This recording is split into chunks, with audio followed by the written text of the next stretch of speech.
Welcome to The French Time, where learning French becomes easy and fun. Imaginons un instant une négociation à très haut risque. La tension est palpable, l'air est lourd, les regards se croisent avec une intensité vraiment glaçante. Oh, je vois très bien le genre de scène. Ouais. Et le sujet de ce conflit imminent, c'est pas un traité de paix international. Et c'est pas non plus la fusion de deux multinationales de la tech. Non, en général, c'est beaucoup plus terre à terre. C'est une question bien plus explosive. Un véritable baril de poudre posé juste là, au milieu de la pièce. La question fatidique, c'est qui va faire la vaisselle ce soir ? Ah bah, c'est le champ de bataille ultime, clairement. La cuisine partagée, le salon en désordre, il y a rien de tel pour tester la solidité d'une relation. Mais grave, hein, que ce soit de l'amour, de l'amitié ou juste la famille. Exactement. Ça teste vraiment toutes les limites humaines. On a souvent tendance à penser que maîtriser la langue française, c'est pouvoir lire du Victor Hugo dans le texte ou débattre de politique européenne autour d'un café. C'est le cliché habituel, oui. Sauf que la réalité, c'est que les enjeux les plus élevés et les drames les plus intenses du quotidien, ils se jouent sur un terrain beaucoup plus trivial. Tout à fait. Sur le terrain des tâches ménagères. Voilà. Et pour bien comprendre, je vais parler très lentement et très clairement aujourd'hui. Je ferai des petites pauses pour que ceux qui nous écoutent puissent répéter mentalement ou même à voix haute les mots-clés. C'est une excellente idée. L'entraînement interactif, c'est ce qui marche le mieux. Donc aujourd'hui, décortiquons cela, on va plonger dans le vocabulaire de survie du foyer, cette terminologie un peu faussement banale du nettoyage. Parce que comprendre ces mots, c'est pas juste une question de propreté, en fait. Non, c'est comprendre les règles d'engagement pour survivre en colocation ou en famille en France, sans déclencher une guerre civile pour une miette sur le comptoir. Et c'est une perspective fascinante. La maîtrise du quotidien, c'est vraiment la clé de la fluidité linguistique et sociale. Des conflits entiers se jouent sur des phrases qui ont l'air super inoffensives. Du genre Ah, tu as rouillé l'éponge ?» Exactement.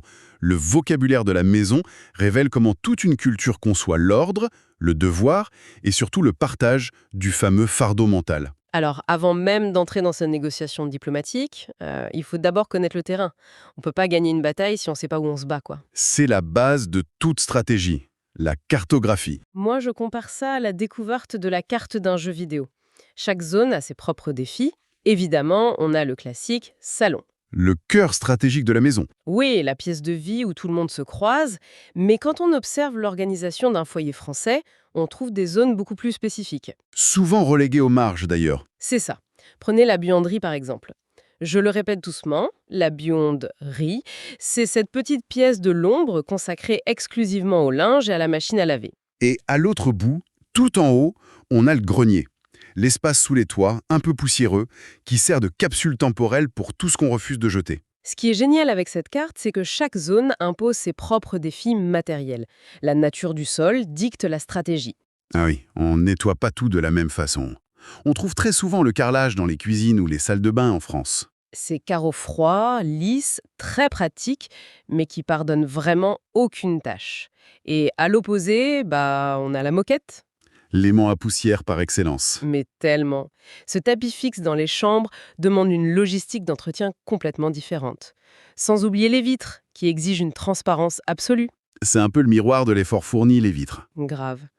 Et face à ces surfaces, le combattant du quotidien a besoin d'armes. On a l'arsenal classique, le balai pour rassembler l'ennemi, Toujours accompagné de sa fidèle pelle à poussière. et puis il y a la fameuse pièce de tissu épaisse indispensable pour laver le carrelage.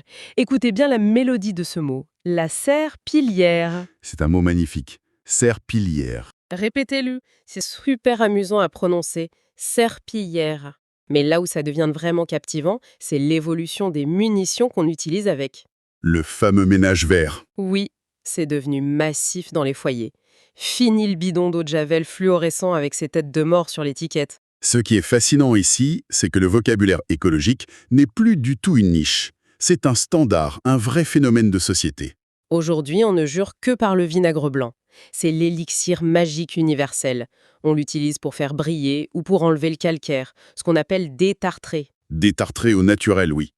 On a aussi le bicarbonate de soude, cette petite poudre blanche abrasive. Et l'icône absolue, le véritable savon de Marseille. Le gros cube rustique à base d'huile d'olive. C'est presque un statut social de l'avoir sur son évier. Et ça montre un rejet des produits chimiques. Utiliser du vinaigre blanc, c'est renouer avec les astuces de grand-mère. C'est rassurant. Et le vocabulaire suit cette tendance, non? Totalement. Parler de l'efficacité du citron pour détartrer, c'est devenu un sujet de conversation hyper banal, même lors d'un dîner entre amis. C'est fou. L'hygiène domestique n'est plus une corvée honteuse qu'on cache, mais une pratique presque artisanale dont on discute ouvertement. C'est un vrai changement de société dans la gestion de l'espace, en effet. Bon, une fois qu'on a notre carte, qu'on a repéré le carrelage et qu'on est armé de notre serpillière au vinaigre blanc, il faut passer à l'action. Les outils travaillent pas tout seuls, malheureusement. Ah ça non. C'est là qu'entre en jeu la chorégraphie du nettoyage, les verbes en mouvement. Et il y a un verbe qui domine tous les autres, le verbe faire. Le couteau suisse linguistique absolu. On l'utilise vraiment à toutes les sauces. Faire le ménage, faire la vaisselle, faire son lit, faire la lessive, faire les vitres. Pourquoi cette omniprésence à votre avis? Eh bien, plutôt que d'avoir un verbe spécifique pour chaque petite action, on s'appuie sur ce verbe d'accomplissement. Ça donne l'impression de créer un résultat en fait. On fait le lit comme si on construisait quelque chose de nouveau. La structure de base, c'est faire plus la tâche ménagère. C'est une formule magique qui simplifie énormément la vie des apprenants. Ça transforme l'obligation abstraite en un objectif réalisable. D'accord, mais la langue exige parfois plus de précision, surtout pour les mouvements physiques. Je me pose une question d'ailleurs. Allez-y, je vous écoute. On dit couramment passer l'aspirateur ou passer la serpillière. Pourquoi utiliser ce verbe? Passer. Ouais. Je veux dire, on dirait que l'appareil vient juste faire un petit coucou dans le salon, genre il traverse la pièce en coup de vent et repart sans faire d'effort. C'est un peu léger pour la violence sonore d'un aspirateur, non? C'est vrai que c'est un paradoxe amusant. Mais en fait, passer implique un mouvement de balayage répétitif. Ah, un glissement continu sur la surface. Exactement. L'aspirateur ne reste pas statique, il doit physiquement passer et repasser partout. L'action et l'outil ont fusionné.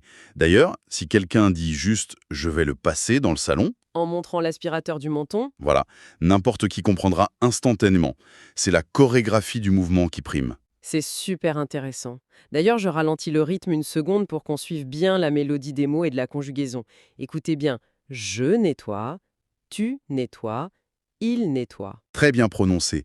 Les verbes nettoyer et essuyer ont des pièges orthographiques avec ce fameux Y qui se transforme en I devant un E muet. Et au-delà de l'orthographe, il y a une vraie nuance de sens, non? Complètement. On nettoie pour enlever la saleté incrustée, souvent avec un produit.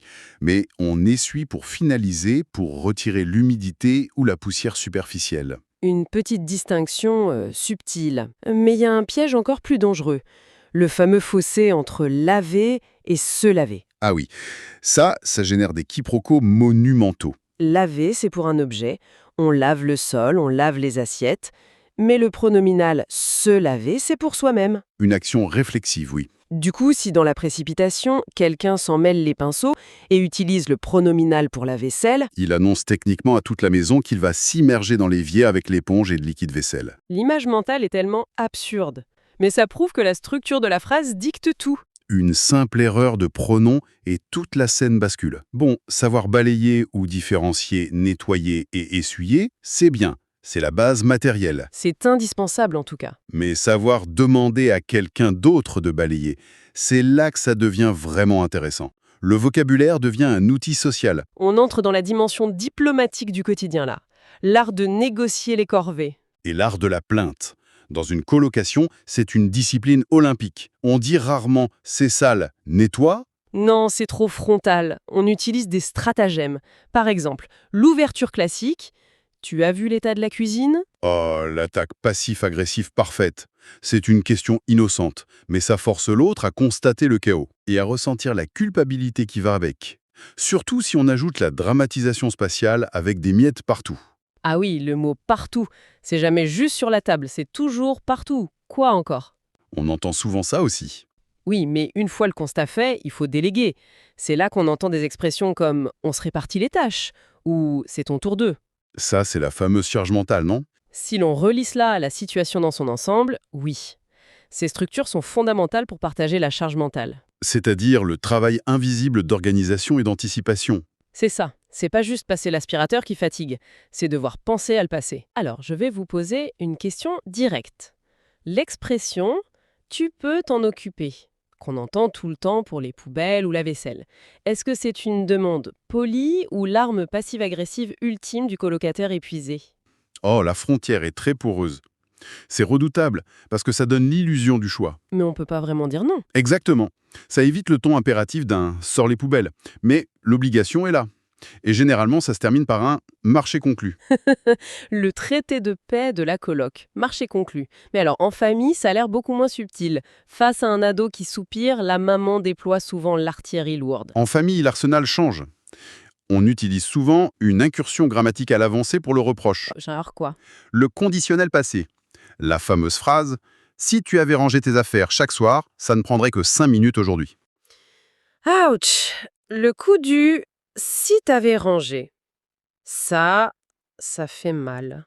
C'est l'irréel du passé. On évoque une action non réalisée pour souligner une conséquence désastreuse au présent. Est-ce qu'il faut vraiment maîtriser cette règle hyper complexe pour survivre? Pas du tout. Il n'y a pas besoin de maîtriser la règle pour comprendre le ton universel du reproche parental. La culpabilité rétrospective fait tout le travail. L'ado n'a pas seulement à nettoyer, il expie ses erreurs passées. Une vraie leçon de diplomatie ou de domination totale. Alors qu'est-ce que tout cela signifie? Résumons un peu cette exploration méthodique. On a couvert beaucoup de terrain. Oui, l'audience a cartographié la maison, de la buanderie au grenier. On a maîtrisé la prononciation des outils écologiques comme la serpillière et le vinaigre blanc. On a vu les verbes d'action, le mouvement de passer et l'efficacité de faire. Et on a appris à négocier comme des diplomates chevronnés. C'est super utile en pratique. D'ailleurs, un conseil pour ceux qui écoutent. La prochaine fois que vous faites le ménage, décrivez vos actions à voix haute. C'est une excellente idée pour transformer la corvée en opportunité. Genre, dites je passe l'aspirateur » ou « je détartre avec du vinaigre blanc ». C'est le multitâche linguistique parfait pour mémoriser. Et pour conclure, je dirais qu'il y a une dernière réflexion à méditer. Je vous écoute. On voit bien que l'apprentissage du vocabulaire précis du ménage aide à ordonner son espace physique de manière méthodique, n'est-ce pas? Oui, tout à fait. Eh bien, on peut se demander dans quelle mesure la structure même de la langue française, avec ses nuances et ses règles de délégation, façonne notre façon de concevoir l'ordre et l'organisation dans notre propre esprit. Waouh! Donc le langage structure notre pensée de l'ordre. C'est fascinant. On nettoie son esprit en apprenant à nettoyer sa maison en français. C'est une hypothèse intéressante à creuser en tout cas. Eh bien, on vous laisse méditer là-dessus. Merci de nous avoir accompagnés dans cette exploration de la ligne de front domestique. Et n'oubliez pas, faites attention aux miettes partout sur le carrelage. À la prochaine!